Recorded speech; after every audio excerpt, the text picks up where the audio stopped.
রাখবো আবহাওয়ার খবরে। টানা তাপপ্রবাহের পর বাংলায় স্বস্তির বৃষ্টি। আজও বজ্রবিদ্যুৎ সহ বৃষ্টির সম্ভাবনা রয়েছে। ঠিক কোথায় কোথায় রয়েছে এই পূর্বাভাস জানবো, কথা বলবো আমাদের প্রতিনিধি ঝিলম করঞ্জয়ের সঙ্গে। ঝিলম, কি জানতে পারছো আলিপুর আবহাওয়া দপ্তর সূত্রে? অন্যদিকে এই স্বস্তিদায়ক আবহাওয়া আর কতদিন বজায় থাকবে?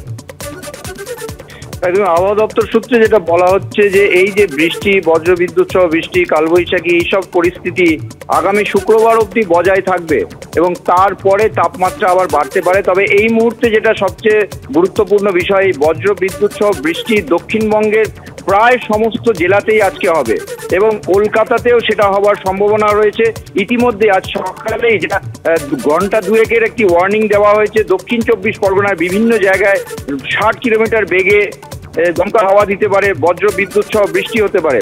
এছাড়া তোমাকে জানিয়ে রাখবো, আজকে দক্ষিণবঙ্গের যে জেলাগুলোতে বৃষ্টিপাত হতে পারে, বজ্রবিদ্যুৎ সহ এবং কালবৈশাখীর মতো পরিস্থিতি হতে পারে, সেগুলো হচ্ছে পুরুলিয়া, বাঁকুড়া, বীরভূম, পূর্ব এবং পশ্চিম মেদিনীপুর, ঝাড়গ্রাম এবং বর্ধমান, একই সঙ্গে দক্ষিণ 24 পরগনা, উত্তর 24 পরগনা, কলকাতাতেও ভারী বৃষ্টিপাত হতে পারে। এইরকম কালবৈশাখী পরিস্থিতি থাকতে পারে।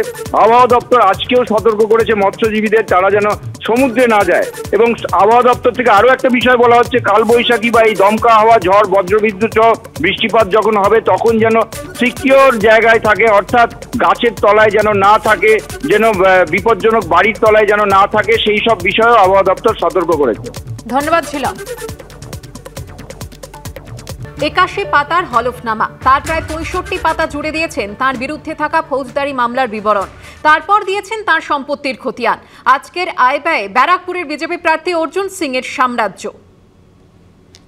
কেন্দ্র হেভিওয়েট, প্রার্থীরাও হেভিওয়েট। ব্যারাকপুরে লক্ষ্যভেদে অর্জুন সিং এর ওপর ভরসা করেছে বিজেপি। অন্যদিকে তৃণমূল প্রার্থী করেছে সেচমন্ত্রী পার্থ ভৌমিককে। গত 29 এপ্রিল হুটখোলা গাড়িতে চেপে মিছিল করে মনোনয়ন জমা দিতে যান অর্জুন সিং। বারাসাত মেডিকেল কলেজ হাসপাতালের কাছে যশোর রোডে তার গাড়ি আটকায় পুলিশ। শেষমেশ হেঁটে জেলা শাসকের দফতরে পৌঁছন বিজেপি প্রার্থী। মনোনয়নের সঙ্গে নির্বাচন কমিশনের কাছে হলফনামা আকারে বিজেপি প্রার্থী দিয়েছেন নিজের সম্পত্তির হিসেব। 22-23 সালে বিদায়ী সাংসদ আয় করেছেন 17,43,980 টাকা।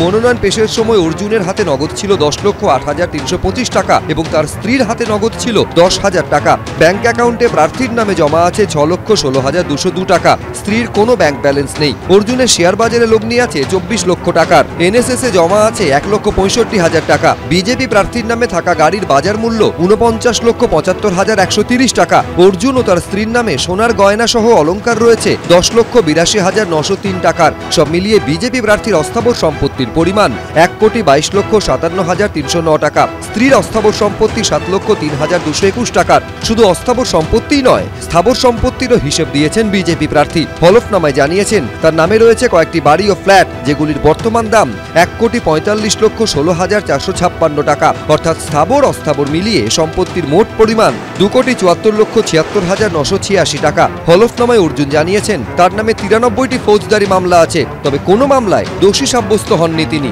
এবিপি আনন্দ।